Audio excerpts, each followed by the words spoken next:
see the enemy himself. Of course, our purpose here is to strike his lines of communication, to bomb his bridges, waterborne craft that carry cargo, and we rarely see the men themselves, so that you get this feeling of being a little bit removed from war. Still back there at our 5 miles. How you doing, B2? Well, we're going to talk about whatever we're going to talk about, so we should have some fun. Today I have with us Rick Berg, good friend, interesting fellow, okay, Leon Watson, okay, and Ron Schneck. Okay, you guys ready to start? No, yeah. Okay. Yeah, sure. We're on a game show. Okay, great. Guys, what happened? What's going on? What has anything good happened in the last month? The Bulls won. The Bulls won what? The Bulls won the NBA championship. That's the only good thing that's happened in the last month. Okay. Is there anything good that you've seen happen, let's say, with the government or the people's reaction to the government? I'm getting very depressed. I don't know how you guys are feeling.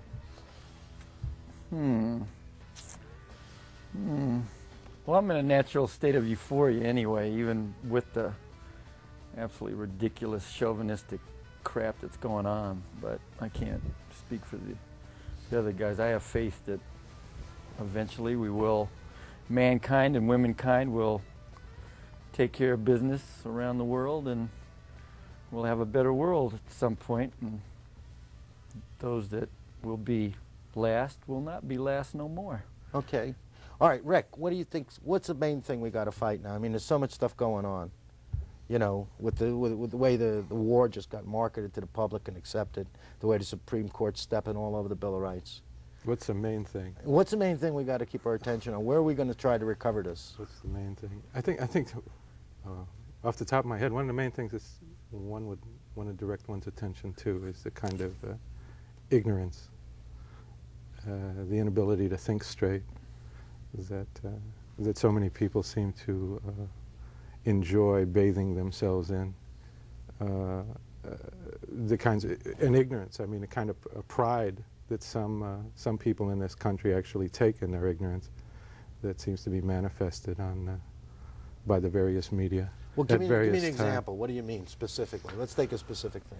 Oh, specific things that come to mind.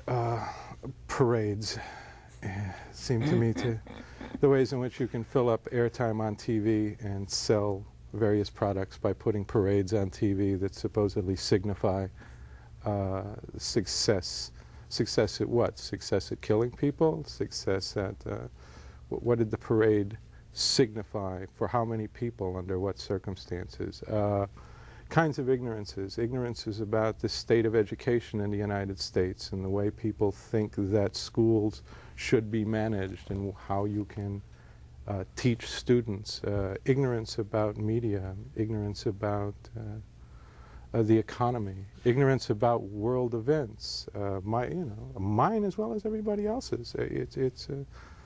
I think, and I don't know if an enlightened or if that's what I'm offering up, but just a battle against the ignorance that most people seem to be willing to be caught in. Yeah. Okay. Well, let's narrow into the educational field, because all three of you are involved in that in the educational community. You're just studying, you're teaching, whatever, right? Mm-hmm. Okay. So, I've always had hope that that's the way you can reform a society, is by educating people and giving them a method of thinking. Right. So that they can look at things themselves and evaluate that. Is there something askew in the educational system? Sure. What? No money. If you want a good education, you pay for it. You want good teachers, you pay for it. You stop paying millions of dollars to lawyers and you start paying millions of dollars to teachers, and you start putting money into educational systems, and you start putting money back into your high schools and your grammar schools, and you start teaching for the 21st century and stop teaching for the 19th century. You stop asking, you start approaching education as if it's something that's to be progressive rather than regressive. You start teaching kids things about their world rather than things primarily about their parents' world. You begin to analyze the institutions of education, the classrooms, what is taught and what is not taught. It seems to me we should take on this nonsense about political correctness needs to be looked at and addressed, in which the right is calling the agenda by which we're now going to talk about education in the United States. The right has now determined that liberals are going to be the far left in education. I mean, this is ludicrous. You know, I was thinking yesterday, all we need is a show called L.A. Teachers and dress up people like you do on L.A. Law. Maybe you would start, you know, getting a different attitude towards to glorify education. the profession, to get some interest in it. Well, not only that, but you know, I mean, it's a you know, teaching is not a calling. You know, it's a job. It's a profession. You learn how to do it. You learn how to walk into a classroom and instruct young people. And to get good people to do that, you need to not only pay them but support them. And I mean, that's that. Well, you got something on this? I wanted to ask Leon a question. Leon, what are you doing in the educational field? What am I doing? I'm trying to do some of the things that Rick was talking about. I mean, I work with some experimental programs, but I sort of, a little bit unlike Rick, I don't, harbor kind of the illusions that that the schools themselves certainly won't decide sort of what direction dissent and hopefully, you know, change and stuff will happen. They have not always been. In fact, it's very recent, I guess, in this country, the schools have become a citadel sort of change and struggle and stuff. And certainly the powers that be recognize how fraught contradictions that kind of institution is with people who bring all the kinds of societal maladies with them. I mean, poor people and homeless kids and teenagers with children and well, but I mean, working in the school system, is it underfunded? Is there no respect? Oh, of course. Is it like a substitute for until they get old enough to go to jail? Well, it's all of those things. I mean, it's underfunded. It's a holding tank, and I mean, it's obvious. I mean, teachers are, you know, one of the lowest paid professions, you know, in this country, and people who sort of deal with illusions and creating illusions and entertainment make a lot more money. Because that's what this country is about. You know, selling has been moving certainly in that direction and stuff for a long time. But, you know, I'd like to just approach something else. I mean, we're having this discussion and talk and being on this thing after we were here before, just before the invasion. Well, the last time we met, there was, I think it was before Panama. Right. No. It was just before the. It was just before the Iraq invasion. Yeah, just before the troops from the U.S. were deployed in the Middle East, and so now we're meeting sort of after that orgy of violence and stuff, and certainly with, you know, some degree of depression, but also with some degree of realism about the course that's been set for the 90s in some ways, or the course that is attempting to be being set by the powers that be in this country and stuff, and a lot of the stuff that Rick talked about. But also just, I mean, it is really, I think, on the one hand, it's real scary about the fact that this country has become kind of like this, has really put it out that it's going to be the mafioso for for this world order, and then people's response to that, you know, in the main, the media has done a very terrific job this time. I mean, it really got its act together and just really shut out any opposition, so that most of us came through that episode with only the view that was painted for us.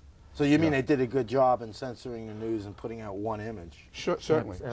I mean, they did an excellent job in that regard. Right. I mean, the fact that, you know, that there was, I think, really a sizable opposition to the war, but the media and the powers that be made sure that there was no platform for that opposition.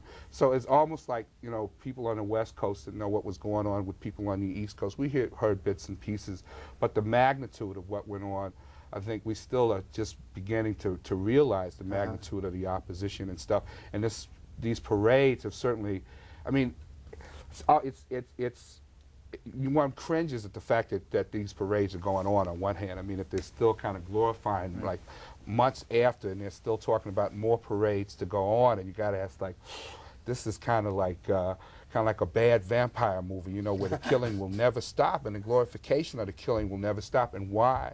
When basically the country as a whole is going to hell.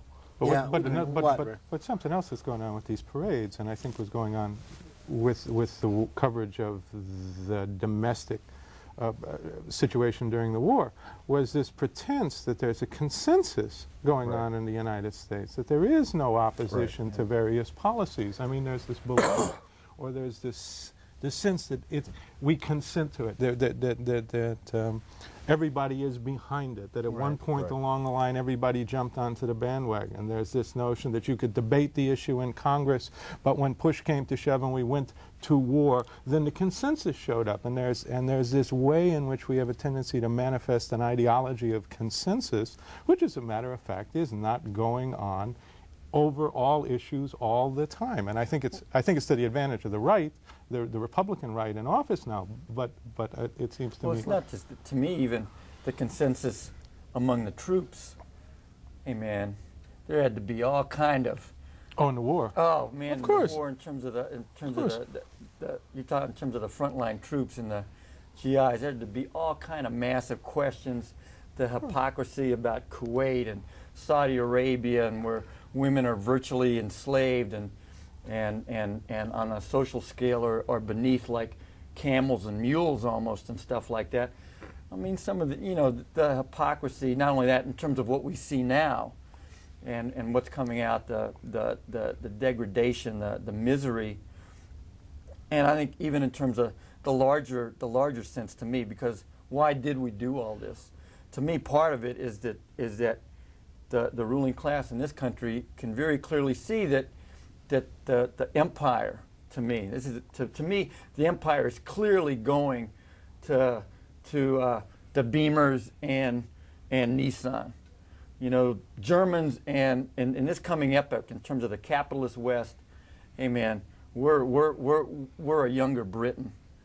You look at structurally where this country's at, man. We got some major structural. You mean economic? Economically, sociologically, politically. But you know, even some of the hype, I just want some of the hype like on education. Yeah, man, they can see like in the ghettos and the barrios. Hey man, they don't got these steel workers and auto workers. Those plants are gone and down on the border. They need hamburger flippers and stuff like that. I mean, the social kind of thing. That's one of the less money for schools and more money for prisons. I mean, it's almost where this stuff. It's that bald almost in terms of just putting it out there. That doesn't make any sense in terms of even an old economic structure. If you continue to destroy your working class and put them in prison, you have nothing to produce the wealth by. I mean, the infrastructure. Where is the work? Where's the working class infrastructure more and more in this it's disappearing. I mean, it's disappearing. I mean, that's the problem. I think that's one of the failings, but I haven't got quite the expertise to speak to Well, I mean, it seems that they've certainly made some choices, sort of like in this international division of labor, that the home front, I mean, you know, in terms of just where the new jobs and stuff are coming in, that it's mostly service and all of the manufacturing, or none of the very little of the manufacturing of basic goods and services is being done on the home front, and willing to basically say, yeah. Can it be taken for granted that the money spent on prisons and the judicial system is going up? The money spent on schools and development of the culture, you know, all aspects of it is going down. So, you know, you say it doesn't make sense, but it's happening. It's happening. Why? What's the logic behind it? If it doesn't make sense, if there's nobody left to work because they're all in jail, why are they doing it? Why are they allowing the society to get to this point where you require a lot of police, you require a lot of prisons? Well, if everything in your question is true, yeah, then the logical response would be they're stupid. I mean, that would seem to me to be the easiest answer, but I don't think that's the case, and I don't know if that's the right question to ask. I mean, the question is not to ask if X is happening, then why, but what to do under these kinds of conditions. How to, I mean, the old methods and the old means of analysis no longer seem to work, especially for the left in this country. The right, in some sense, has redefined the terrain. The hegemonic situation has been redefined, and the left in this country needs to understand what that terrain is and how to respond to it.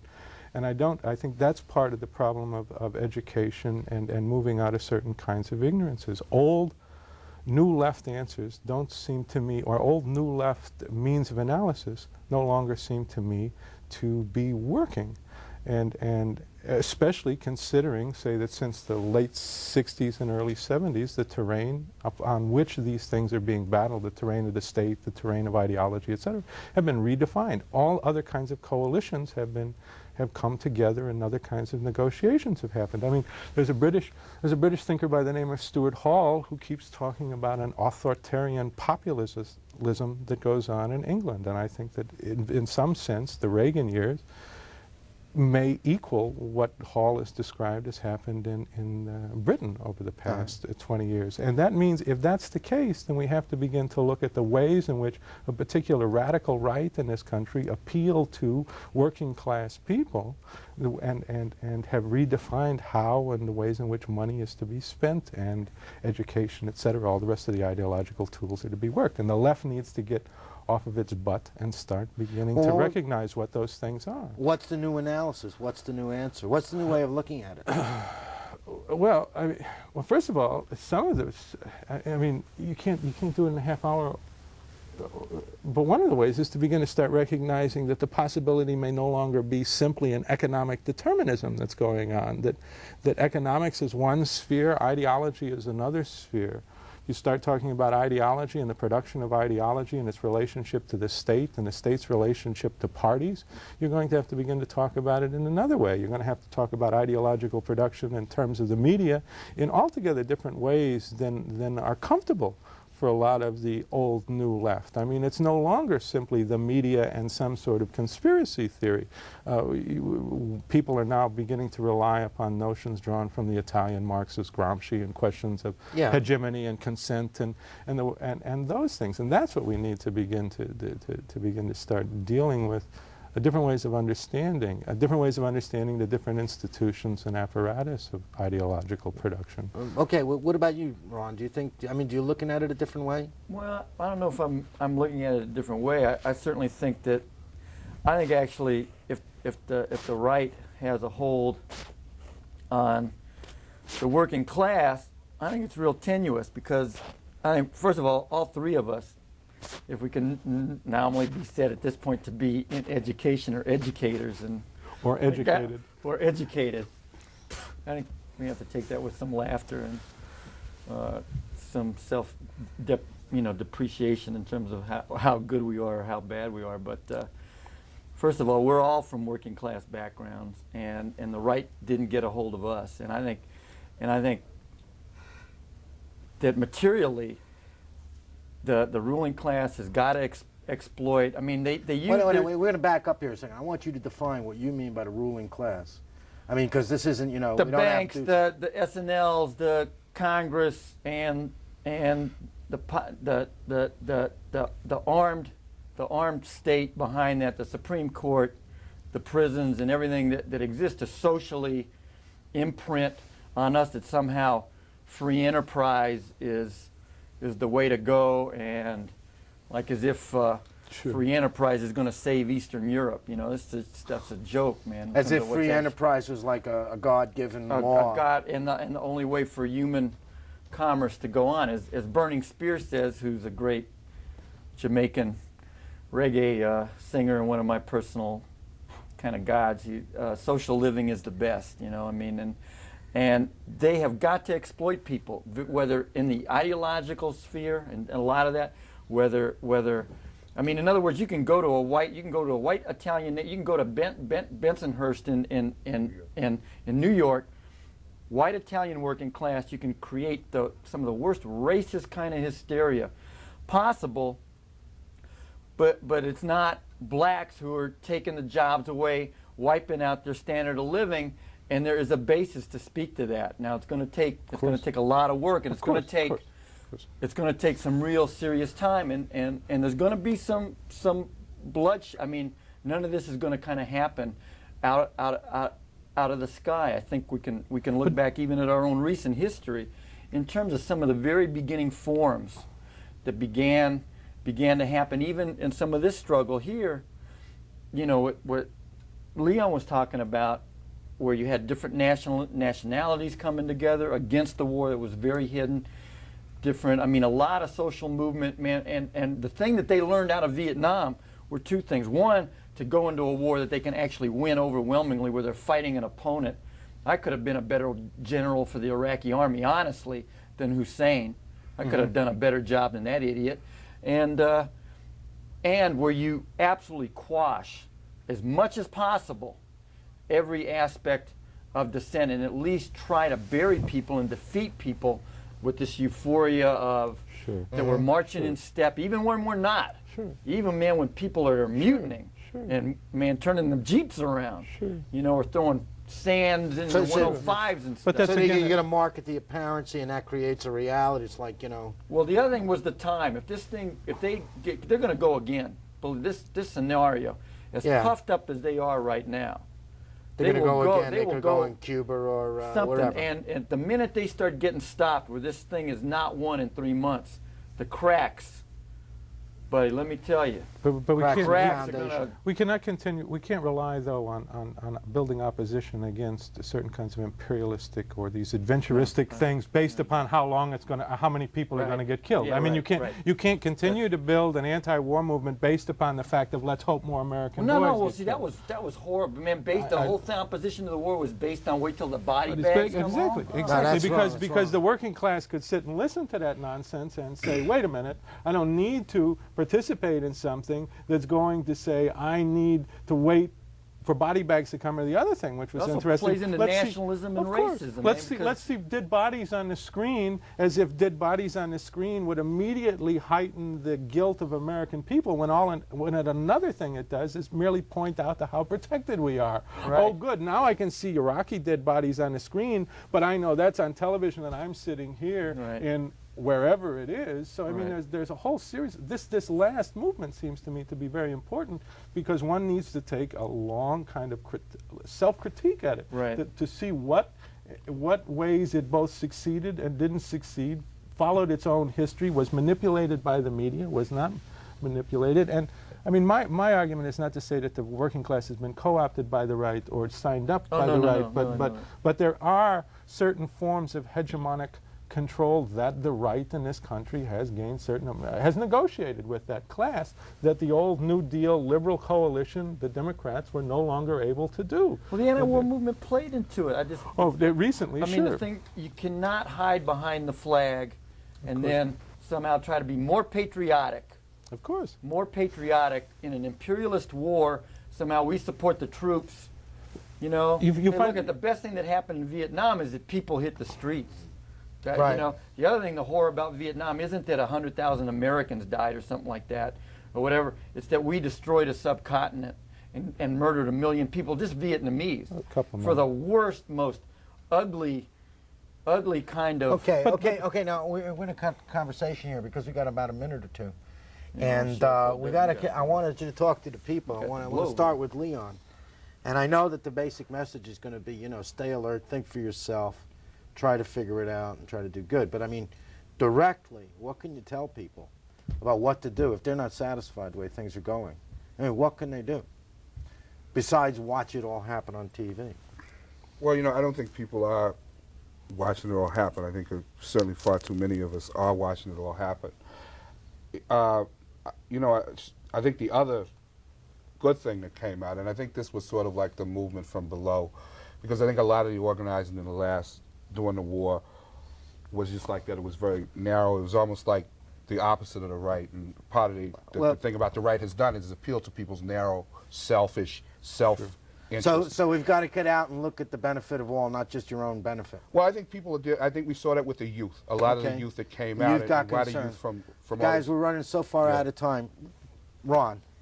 I don't know. Real fast. See, look, it's just like some of this Rodney King. We're dealing with, I mean, it's going to have to come from the bottom, and I think it's going to actually break out of stuff without organizational kinds of things. Okay, it's just going to have to come out of the people. Well, man, the spontaneously. organizations Rick? don't want breakouts. Okay, Rick, anything? 2 words? Yeah, don't be afraid of the far left. Okay. Don't be afraid of the far left. Okay, thanks for When watching in doubt, the show. turn left. Right. Right on. Thanks for watching the show. Question authority. Call me or write Always. me, and Don't believe stay tuned to this authority. channel and see the next show. Thank you very much. Develop a bad attitude.